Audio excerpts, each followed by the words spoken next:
In the early 2000s, a pair of games were released on the PlayStation 2 that took players by surprise. In a time of action-heavy shooters and sci-fi titles, these two games were about isolation, reflection, companionship, and sacrifice. Developed by Team Ico, Ico and Shadow of the Colossus were released to critical acclaim for their unique gameplay mechanics, powerful storytelling, and painter-like aesthetics. They were fairy tales for the modern age, for the gamer.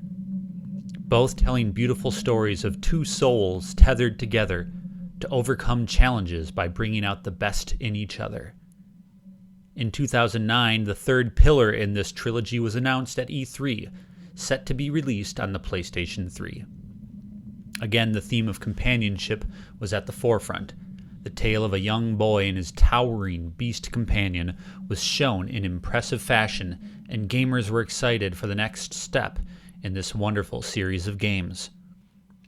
But the game suffered numerous delays, and word of its demise suffocated any hope that we would see a proper close to the Ico trilogy. But 6 years later, after it first appeared, The Last Guardian reappeared on the stage at E3 with a new platform, a new look, and a release date in hand.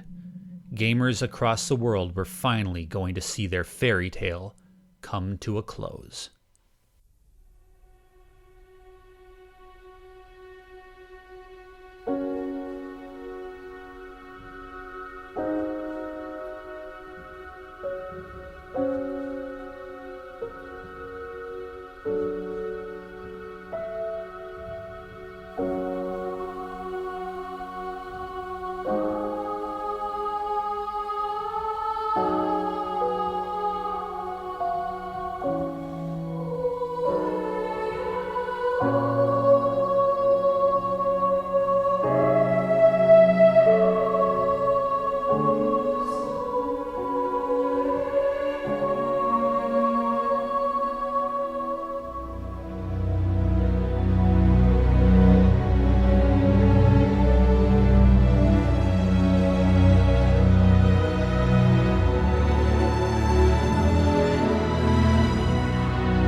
I created Sketchplay last year to talk about the games that inspire me as an artist, and to create work that reflects my love of those games.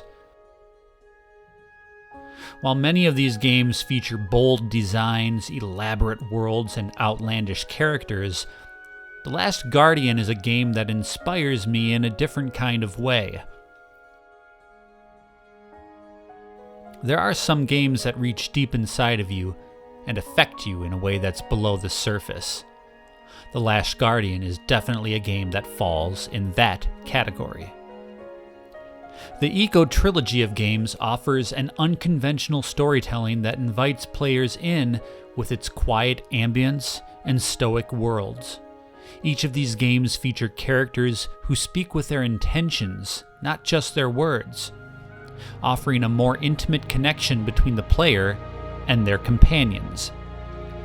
In The Last Guardian, that connection is between a young boy and an untamed and injured beast named Trico.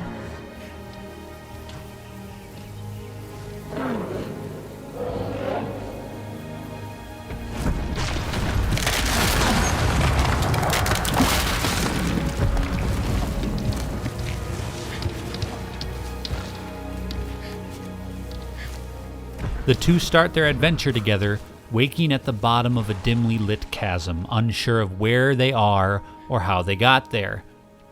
Despite his injuries, Trico towers over the boy and naturally portrays an intimidating, if not frightening, demeanor.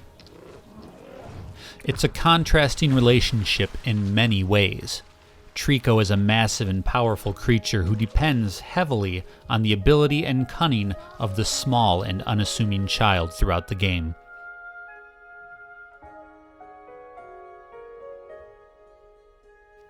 The synchronicity of their relationship is what pulls you as the player into the story.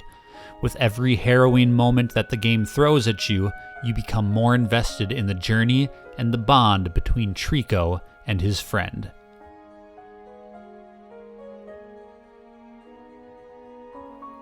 The thing that I find so compelling about these games is that they're about so much more than what you perceive them to be. It's easy for someone to look at this game on the surface and see an adventure platformer, which technically it is, but this game is truly about the power of the bonds we form with each other. Against all odds, Trico and the boy learn to look past who they appear to be and to propel each other forward using both their individual strengths as well as abilities which can only be achieved by strengthening their connections.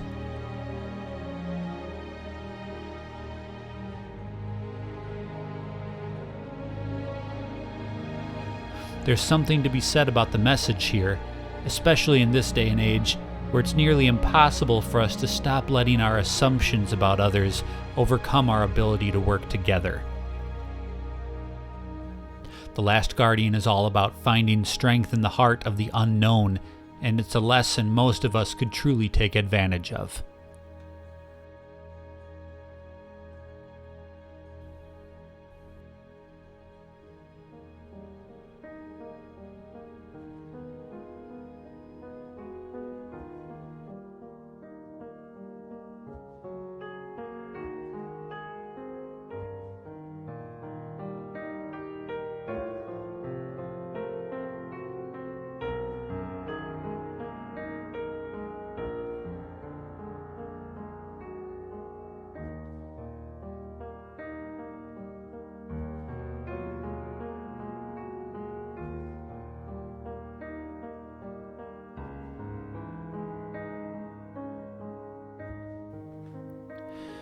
Video games can be many things to many people.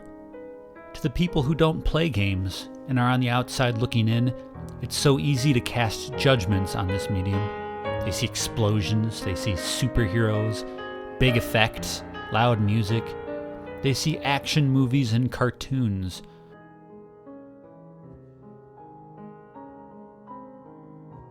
The Last Guardian is an experience that leaves you with a feeling that I wish I could give to other people to help them understand what video games can be. But to get that feeling, to understand what's below the surface, you have to go on the journey, much like Trico and the boy did. Unfortunately, I know many people won't, even among the gamer crowd, because some people aren't willing to give something different a chance. But to those who do, to those who take that journey, they understand the beauty of what The Last Guardian offers in its patience and its unapologetically meaningful way. Hopefully with this sketch play, I am able to communicate a little bit of what this game means to me.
Villanueva te la dices, Agukui.